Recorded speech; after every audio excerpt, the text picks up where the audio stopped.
자, 법령의 무효와 취소 96페이지입니다. 자, 먼저 무효라는 것은 법률 행위를 했으나 효력 요건을 모두 다 갖추지 못해서 뭔가 흠이 있어서 그 당사자가 원하는 대로 권리 의무가 발생하지 않을 때 무효행위라 그러죠. 따라서 무효행위는요, 권리 의무가 생기지 않았다라는 뜻입니다. 이에 반해서 취소라는 것은, 취소할 수 있는 행위다라는 것은 일단 취소하기 전까지는 유효한 행위였죠. 권리 의무가 발생해 있는 상태입니다. 다만 취소라는 제도를 거치면 이 유효한 행위가 무효인 행위로 이렇게 바뀌는 거죠. 그것도 언제부터? 처음부터 무효인 것으로 이렇게 간주 확정해 버립니다. 이렇게. 그래서 취소란 것은 유효인 행위를 무효인 행위로 바꾸는 제도가 바로 취소죠. 그것도 더군다나 처음부터 무효로 만드는 것을 우리는 소급해서 무효가 된다, 이렇게 표현하죠. 소급해서 무효가 되는 제도가 취소라는 것입니다. 그래서 우리는 97페이지에요. 무효와 취소 차이점을 표로 만들어 놨죠. 무효는 처음부터 효력이 안 생기는 것이고, 취소란 것은 일단 효력이 발생되어 있는 상태죠. 유효한 상태죠. 그리고 취소권자가, 정해져 있는 취소권자가 취소한다는 권리를 행사함으로써 당의 그 유효한 행위가 소급해서 처음부터 무효한 행위로 바뀌는 것이다, 이렇게 되겠죠. 그래서 그 차이점을 여기에 정리해 두었으니까 이 내용을 꼭 살펴봐 두시면 되겠습니다. 한번 살펴보시면 되겠죠. 자, 그러면 무효의 종류는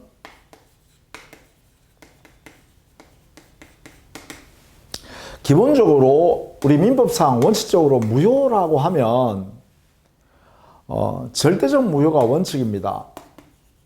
절대적 무효란 말은 모든 사람에 대해서 무효란 것이죠. 행위 당사자 사이에만 무효가 되는 것이 아니라 모든 사람한테 무효다. 그러니까 누구든지 무효를 주장할 수 있고 누구에 대해서도 무효를 주장할 수 있다는 것이죠. 이걸 절대적 무효라 그래요. 그 다음에 이 무효는 민법상에 무효 사유가 있으면 당연히 무효가 되는 것이죠. 즉 법원의 판결을 받아야 무효가 되는 것이 아니라 민법에 정해져 있는 무효 사유가 행위 속에 들어있으면 그 법률행위는 당연히 무효다. 그래서 당연 무효가 원칙입니다. 이렇게. 그 다음에 세 번째, 당의 법률행위에 어느 일부분의 무효가 있어도 그 법률행위는 전부가 무효가 된다는 것이죠. 그래서 전부 무효가 원칙입니다. 전부 무효.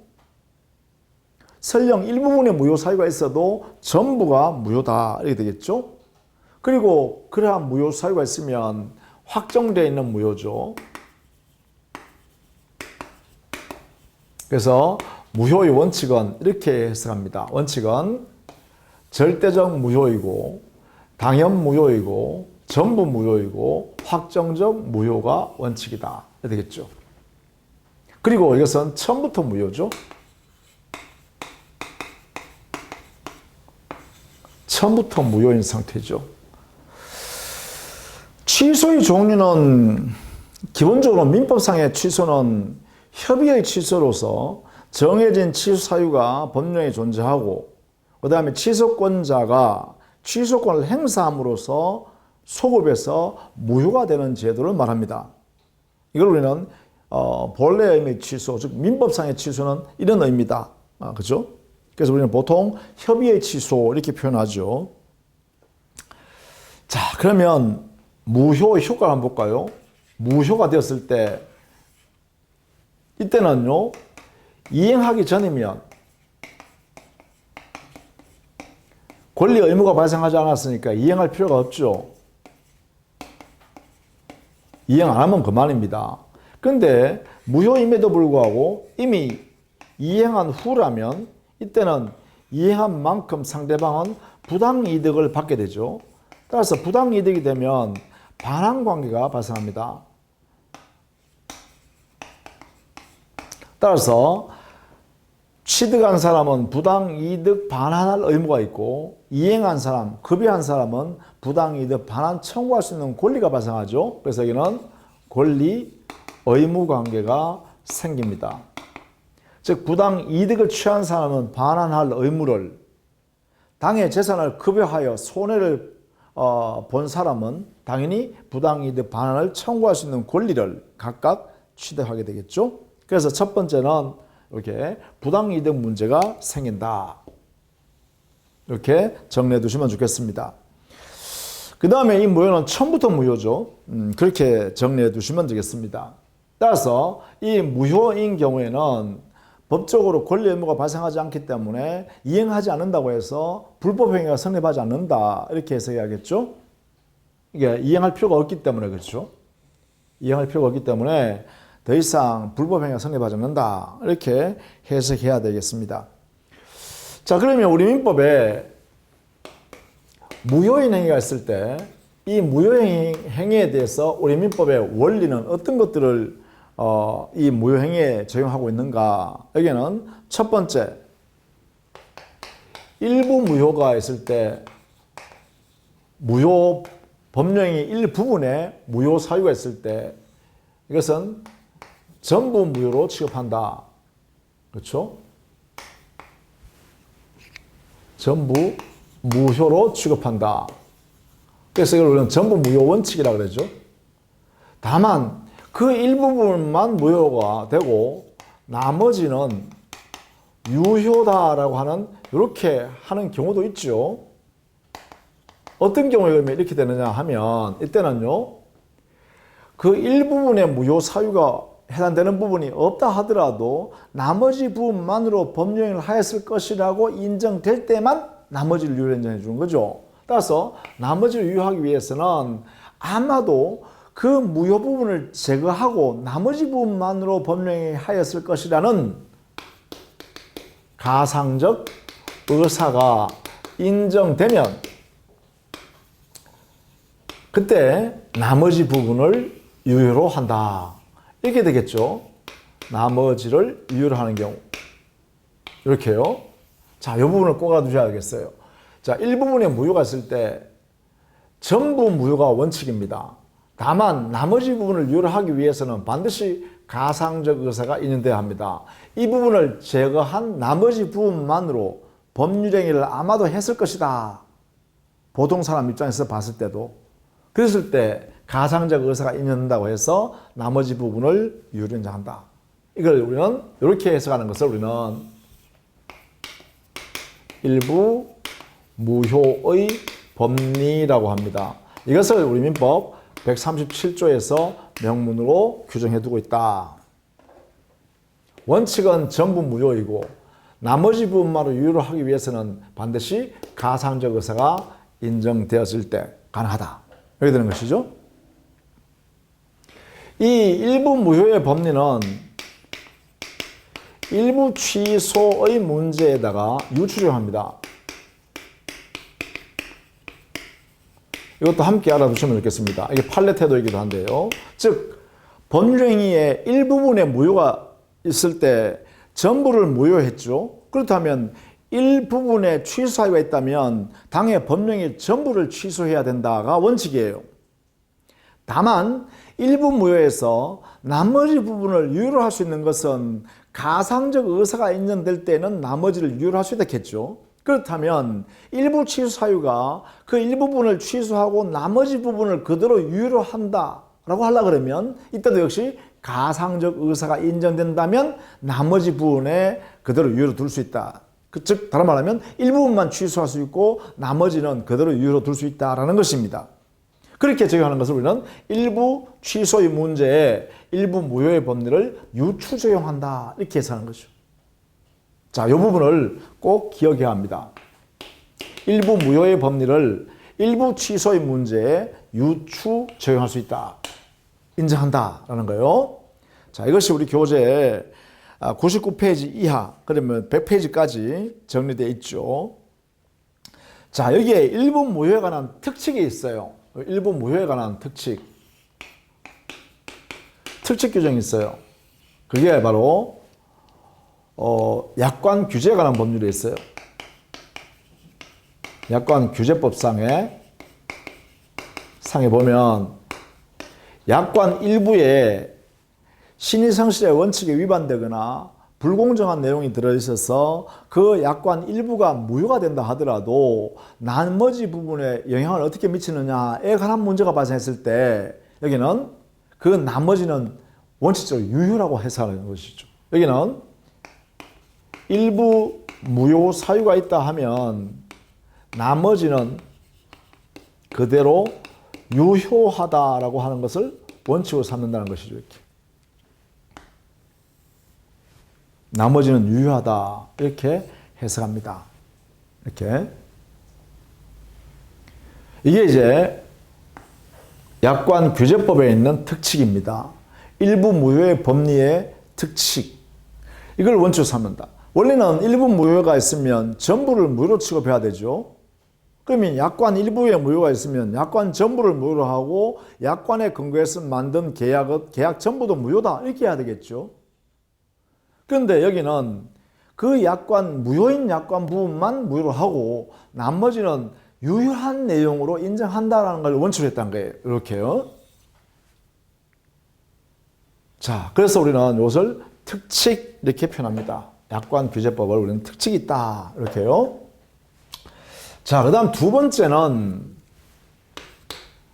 무효행위를 우리 민법이 전환할 수 있도록 인정하고 있죠. 무효행위의 전환을 법리를 인정하고 있습니다. 이 전환이라는 것은 이런 것이죠. 실제로 당사자 A라는 행위를 했어요. 근데 이 실제 A 행위는 무효 사유가 있어서 여기에 이 안에 무효 사유가 들어있어서 이 A 행위는 무효인 행위예요. 그런데 이 A 행위를 실제로 한 A 행위를 당사자가 하지도 않은 B 행위로 바꾸어서 이 B 행위가 유효한 것으로 이렇게 취급해 버린다는 것이죠. 이거는 가상적 행위죠. 현실적 행위가 아니죠. 당사자 하지도 않은 행위입니다. B 행위는. 그런데 이 B 행위로 유효도 인정하는 이걸 인정하는 제도를 뭐하냐? 이거는 전환이라고 합니다. A 행위를 B 행위로 전환한다 이렇게 표현하죠. 자, 그러면 당사자 실제로 A 행위를 했는데 당사자가 하지도 아니한 B 행위로 바꾸려고 그러면 일정한 요건이 필요하겠죠. 따라서 전환이 되기 위해서는 일정한 요건을 꼭 갖추어야 합니다. 엄격한 요건을 갖춰야겠죠. 자, 첫 번째, 객관적으로는 여기에 있는 실제로 A라는 행위 있죠. 무효행위요. 이 무효행위 안에 B 행위의 요건을 B 행위가 성립하기 위한 요건 있죠. B 행위의 요건을 모두 갖추고 있어야 됩니다. 이렇게. 이 B 요건이 다 갖추고 있어야 되죠. 즉 A 행위, 무효인 행위에 B 행위 요건을 모두 구비할 것. 이렇게 되겠죠. 요건 구비입니다. 요건. B 행위 요건을 구비할 것. 이게 필요하다. 이 안에 다 들어있어야 된다는 것이죠. 그래서 이 말은 A 행위가 B 행위보다 훨씬 더 크죠. 그래서 우리가 보통 이걸 A 행위의 성질을 포괄성, 내포성이라고 합니다. 이게 인정되어져야 합니다. 첫 번째 요건이죠. 두 번째, 주관적 요건으로서는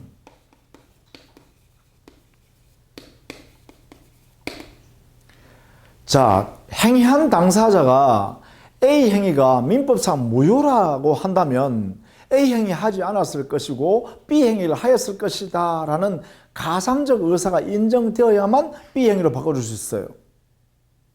이걸 우리는 가정적 의사 또는 가상적 의사라고 합니다. 가정적 의사, 가상적 의사 이게 인정되어야 합니다. 이게 즉 최소한 실제로 한 당사자가 A 행위가 무효란 사실을 알았더라면 A 행위 하지 않고 B 행위 했을 것이다. 이렇게 인정되었을 때 이렇게 바꿀 수 있다라는 것이죠. 자, 이 두 가지 요건을 갖추어야 최소한 무효행위 전환할 수 있다라는 것입니다. 자, 요건 잘 알아두셔야 돼요. 즉 무효행위의 요건 구비라는 면에서 그 무효행위는 훨씬 더 큰 개념의 행위여야 한다.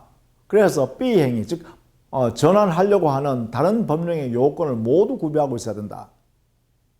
두 번째, 주관적으로 보면 행위 당사자가 아마도 무효행위였다는 사실을 알았더라면 다른 법령을 하였을 것이다. 그 다른 법령의 가산적 의사가 인정되어져야 한다는 것이죠. 이렇게 되면 A행위에서 B행위로 전환해 줄 수 있다. 뭐 이런 게 우리 판례가 예가 여러 가지 있죠. 판례 사례 보면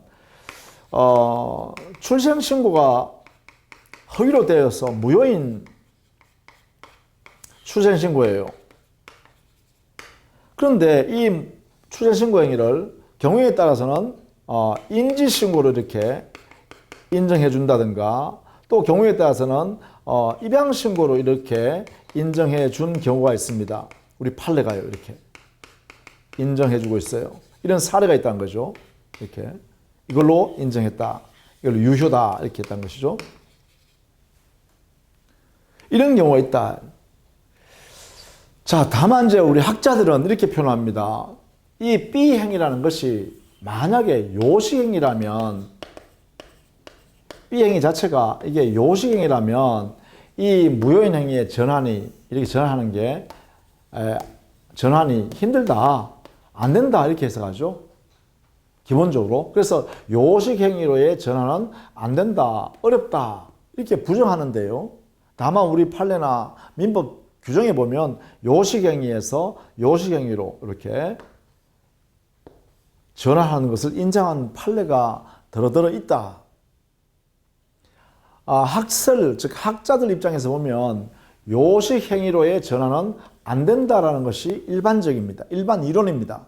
그럼에도 불구하고 구체적 사건에서는 이렇게 요식행위에서 요식행위로 전환한 것을 인정하고 있죠. 우리 판례가. 그래서 이런 판례가 있다는 것도 같이 알아두시면 되겠습니다. 이게 무효행위 전환이죠. 자, 그 다음에 우리 교재는 101페이지로 가면 무효행위 추인이라는 제도가 있습니다. 이 무효인 행위에 대해서 일정한 요건 아래서요, 행위 당사자가 추인을 함으로써 효력을 인정하는 제도죠. 무효행위 추인.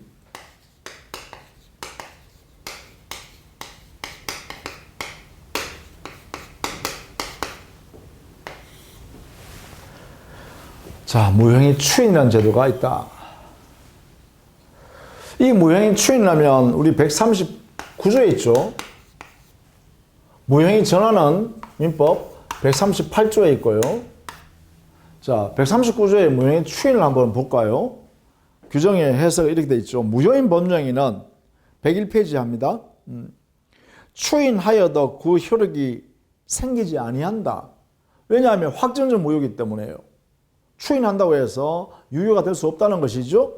자, 그러나 당사자가 그 무효임을 알고 추인한 때에는 새로운 법령으로 본다. 자, 이게 중요합니다. 거기 단서 부분이에요. 무효행위 추인에서 자, 무효인 행위가 존재해요. 이 행위에서 이게 왜 무효행위겠어요? 이게 무효 사유가 존재하기 때문에 무효행위가 되겠죠. 자, 그런데 여기에 만약에 행위 당사자가 추인을 했다라고 하면 추인의 의사표시하는 거죠. 의사표시하면 그때부터 어떻게 해요? 그때부터 새로운 행위를 이렇게 인정한다는 것이죠. 새로운 법령으로 본다 했으니까요. 간주하게 되죠. 이렇게. 자, 이때부터 새로운 법령으로 간주됩니다. 이렇게. 새로운 행위로 본다. 이게 조심해야 돼요. 유효로 본다가 아니죠. 새로운 행위로 본다. 그럼 여기에 무효인 매매 계약에서 새로운 매매 계약으로 본다. 이런 뜻이죠. 그래서 매매 계약의 요건을 갖추었으면 그때 유효가 되겠죠. 되겠죠. 자, 추인을 함으로써 그때부터 새로운 행위로 인정하는 것. 이게 뭐예요? 이게 효과죠. 추인을 하게 되면 효과는 이렇게 부여한다. 우리 민법. 그죠? 추인의 효과는 새로운 행위로 간주하는 것이고 언제부터? 추인의 의사표시가 있는 그때부터 장래적으로 발생하죠. 따라서 이것은 우리 민법은 장래효다. 그죠? 장래효. 장래효로서의 새로운 행위로 간주하는 제도다. 이렇게 되겠죠? 간주하는 제도다. 그러면 이 추인이 되기 위한 요건이 뭘까? 요건은요, 새로운 행위로 인정되는 것이니까 무효인 행위에서 새로운 행위로 바뀌니까 첫 번째, 무효 사유가 없어져야겠죠?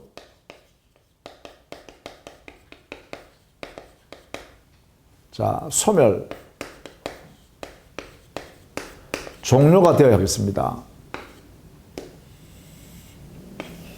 두 번째는 먼저 추인할 때는 무효임을 알고 해야죠. 무효임을 알고서 그 다음 세 번째는 의사표시를 해야 되죠. 추인은 상대방이 있는 의사표시니까 의사표시 한 개로 해야 되겠죠. 일방적으로 해야 됩니다. 일방적으로. 자, 알고서 해야 된다. 그 다음 의사표시로 하는 거다. 그렇죠? 자, 여기서 중요한 것은 바로 여기입니다. 무효 사유가 소멸된 후에 의사표시로 추인을 해야만 드디어 효과가 발생한다. 이래 되겠죠. 자, 무효 사유가 소멸하고 종료되어야 합니다. 그 후에만 추인이 가능하다 이 말이죠. 이때만 추인이 가능합니다. 자, 그런데 여기서 우리가 중요한 게 있죠. 어떤 무효 사유는 종료 내지 소멸할 수 없는 게 있어요.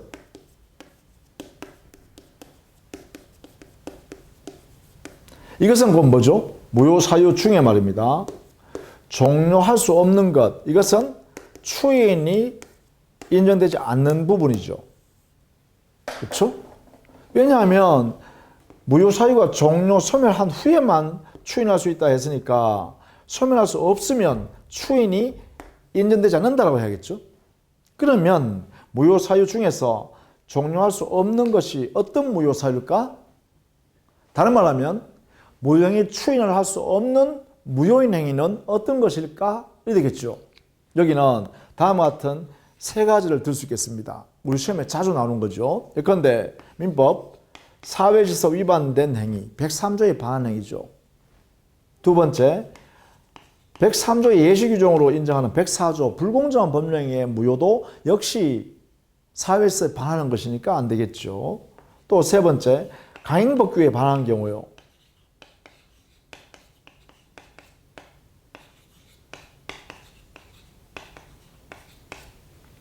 자, 이 세 가지는 사회 질서와 관계되는 내용으로서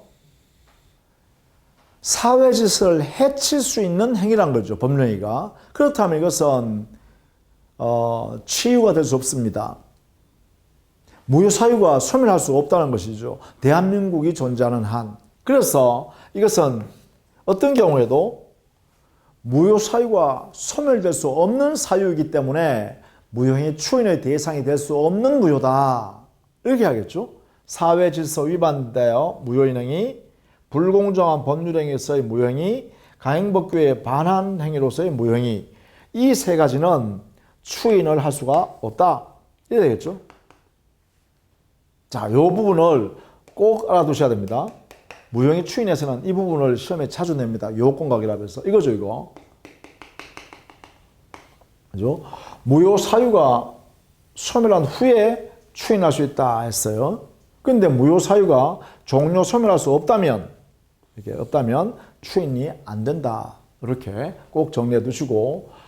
자, 여기서 우리는 알아둬야 될 게 이 139조 무효행위 추인에 관한 이 규정의 성질은 임의 규정입니다. 임의 규정이라면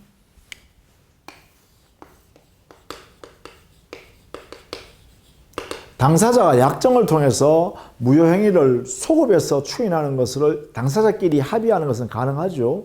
따라서 임의 규정으로 해석하기 때문에 소급 추인을 인정하는 약정, 이게 유효가 됩니다. 소급 추인을 약정하는 것은 유효다. 이것도 알아두시기 바랍니다. 당해 139조 무형의 추인에 관한 민법상의 규정은 임의 규정의 성격이기 때문에 당사자 약정을 통해서 소급 추인을 하는 것은 유효하다. 이렇게 정리해 두시면 좋겠습니다. 자, 이렇게 해서 우리는 무효 행위에 대해서요, 일반적인 내용을 살펴봤습니다. 이것이 이제 우리 교재는 102페이지까지 되어 있죠. 유동적 무효 파트는요, 어떤 것을 말하냐 하면, 우리 민법상의 무효는 확정적 무효라 했잖아요. 그런데 유동적, 불확정적 무효가 있을 수 있다는 것이죠. 확정 무효가 원칙이나 여기에 불확정적, 유동적이라고 하기도 하죠. 무효는 이것은 예외적인 것입니다. 그러면 이 예외인 유동적 무효에 해당되는 것, 이 대표적인 게 민법에서는 무권대리 행위가 해야 되겠죠. 협의 무권대리, 그죠? 협의 무권대리 행위는 본인이 추인할 때까지는 무효 상태였다가 추인을 하게 되면 소급에서 유효가 되죠. 그래서 무효인 행위가 유효가 될 수 있는 가능성이 있는 행위다라는 면에서 유동적이다 이 말이죠. 자, 민법의 명문 규정으로 보면 바로 무권대리 행위가, 즉 협의의 무권대리 행위가 유동적 무효 상태에 있다. 유동적 무효 상태. 그러면 판례는 또 이런 적용될 만한 게 없는가 보니까 있더라고요. 토지거래 허가구역 안에서 만약에 토지를 매매계약했다. 이렇게. 이때 이 토지거래 허가구역 안에서의 토지 매매계약에서 당사자가 이 허가 받기 전 상태, 이런 상태였을 때는 우리 판례가 이 매매계약이 유동적 무효다. 이렇게 판시하고 있다는 것이죠. 자, 허가 전까지. 자, 이때 우리는 이 토지 매매 계약에 관한 법효과 있죠. 이 토지 매매 계약이요. 이 토지 매매 계약의 유동적 상태의 무효를 어떻게 정리해야 될 것이냐라는 문제를 여기에 다루고 있어요. 자, 먼저 103페이지 제일 위에 가면 확정적으로 무효되는 것을 말하죠. 유동적 무효가 확정적 무효가 되는 것은 처음부터 허가를 배제하거나 잠탈할 의도를 가지고 당사자가 토지 매매 계약했다면 이것은 강행법규 위반된 의도를 가지고 하는 것이죠. 이 국토 계획 및 이용에 관한 법률에는요, 토지거래 허가구역에 있는 토지를 매매할 때는 관할관청에 허가받아야 한다. 허가받지 아니한 때는 효력이 없다. 무효다. 이렇게 선언했어요. 그래서 이 규정은 효력규정이에요. 강행법규는 효력규정이에요. 그래서 처음부터 허가를 배제하거나 잠탈 의도로서 이렇게 거래했다면 강행법규 위반된 의도가 있으니까 이것은 처음부터 무효가 되겠죠. 그래서 기억 동그라미는 처음부터 확정적 무효예요. 근데 니은 있죠. 불허가 처분을 받으면 이때 되면 확정적 무효가 되는 것이죠. 또 디귿 동그라미, 당사자 쌍방 매도인과 매수인이 함께 허가받지 아니할 의사를 명백히 했을 때 이것도 확정적 무효가 되죠. 또 정지조건부 매매 계약을 했어요. 토지거래 허가구역 안에서. 그런데 그 허가받기 전에 이미 정조건이 실현 불가능하다. 그러면 불능조건이 되어버리죠. 확정적으로 실현 불가능하다. 그러면 정조건이 불능조건이 되어버리면 이것은 무효인 행위가 되어버립니다. 확정적으로. 따라서 허가받지 않아도 이미 확정적 무효가 되는 경우가 바로 정지조건이 불가능한 상태로 확정되었을 때 되겠죠. 자, 그러면 이제 문제는 유동적 무효 상태에 있는 하에서 법률 관계는 어떻게 되는가를 이제 동그라미 2번에서 정리해 놨죠.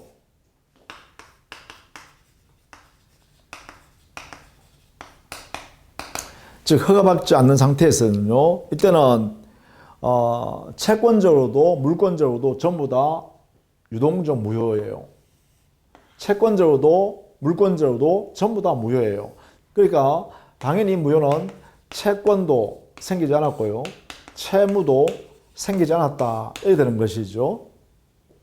따라 채권이 발생하지 않았으니까 소재기도 할 수가 없죠. 또 채무가 발생하지 않았으니까 채무 불이행도 발생할 수가 없겠죠. 채무 불이행이 발생하지 않았다면 손해배상 책임도 발생하지 않겠죠. 즉 매매 계약상 채무 불이행에 의한 손해배상은 존재하지 않는다. 또 매매 계약에 의한 채무 불이행에 의한 손해배상뿐만 아니라 계약 해제도 인정되지 않습니다. 왜냐하면 채무가 있어야 채무 불이행이 있을 수 있고 채무 불이행이 있어야 손해배상 계약 해제권 행사할 수 있는데 이것이 불가능하다. 존재하지 않으니까. 이런 내용이 바로 이게 무효라는 개념에서 나오는 것이죠. 그래서 기억 동그라미에 보시면 이런 내용이 있네요. 모두 안 된다는 것입니다. 다만 565조 해약금에 의한 해제, 즉 계약금을 주어졌다. 즉 이 매매 계약에서요. 서로 계약금이 교부되었다. 교부된 상태다라고 하면 우리 민법은요. 나중에 뒤에 계약법에 가면 565조가 적용돼요. 이 565조에 뭐냐? 계약금 속에는 해제권이 거기에 유보되어 있다고 해석합니다. 그 안에 담겨져 있다는 것이죠. 그래서 이 해제권 행사가 가능하다는 것이죠. 따라서 계약금이 교부되어 있는 범위 안에서는 그 계약금에 근거한 565조에 따르는 해제권이 가능하다. 이렇게 되겠죠. 이런 것도 우리는 계약법에서 우리는 배우게 됩니다. 계약법에서.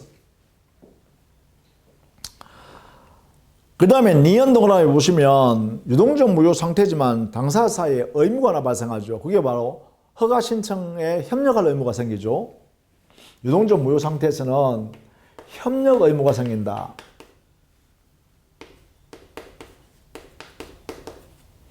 허가 신청에 대한 협력 의무. 그러면 상대방 서로 간에 의무가 생기니까 서로 간에 권리가 있겠죠. 그래서 이 의무를 이행하지 않으면 불이행하면 손해배상할 책임이 발생합니다. 손해배상 청구를 할 수 있게 된다. 요 협력 의무 불이행에 따른 손해배상. 여기에 대해서 소재기도 가능하죠. 의무이기 때문에 소재기가 가능해요. 상대방이 이행하라고. 다만 이 불이행을 이유로 해제권 행사는 못합니다. 그건 왜냐하면 이 협력 의무란 것은 이거는 부수적 의무이기 때문에 그렇습니다. 부수적 의무의 불이행에 대해서는 계약 해제, 매매 계약 자체를 해제할 수는 없다 이 말이죠. 자, 이것은 우리가 나중에 계약법에 가서 해제 파트에서 공부합니다.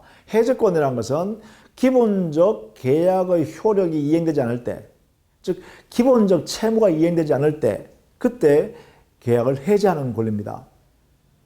부수적 채무 불이행 가지고는 해제할 수 없습니다. 기본적으로. 그래서 부수적 의무에 해당되는 협력 의무를 이행하지 않았다고 해서 매매 계약을 해제하는 것은 허용되지 않는다. 이런 정도로 정리해 두시면 되겠죠.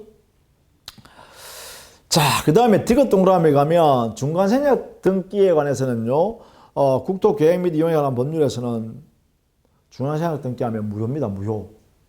허용하지 않습니다. 토지거래허가구역안에서는. 그래서 토지거래허가구역안에서 중간생략 등기하기로 하는 합의는요, 가행법규 위반이기 때문에 무효가 됩니다. 무효.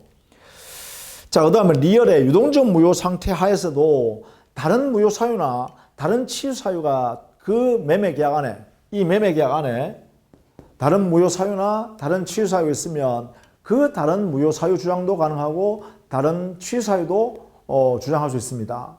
당연히 그것이 거기에 있는 리얼 동그라미가 되겠네요. 리얼. 자, 그 다음에 명. 토지거래 계약 체결 후에 만약에 당해 허가구역 지정이 해제되거나 또 지정기간이 만료되었는데도 불구하고 재지정하지 않는다면 그때는 더 이상 허가받을 필요가 없죠. 이 말은 뭐냐? 확정적 유효가 된다는 뜻입니다. 그래서 미엄은요, 미엄은 확정적 유효가 되는 사례가 됩니다. 그거 잘 봐두시면 좋겠죠.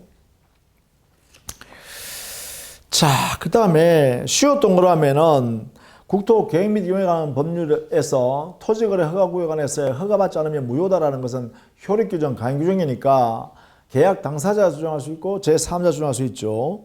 따라서 이렇게 주장하는 것은 신칙에 반하지 않는다. 왜? 절대적 무효이기 때문에 그렇죠. 자, 그렇게 정리해 두시면 되겠습니다. 뭐 다른 것들 한번 여러분이 한번 살펴봐 두시면 되겠어요. 그 정도로. 그래서 이런 내용을 봐두시고 거기 하나만 더 추가해서 정리해 둔다면 이렇습니다.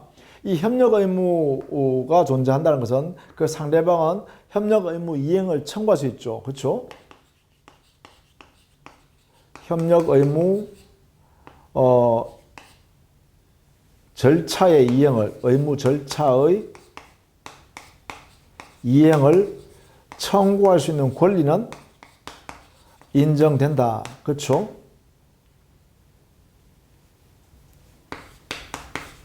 그렇죠? 왜냐하면 협력 의무가 발생했으니까 이 권리 이름이 바로 이거 아니겠습니까?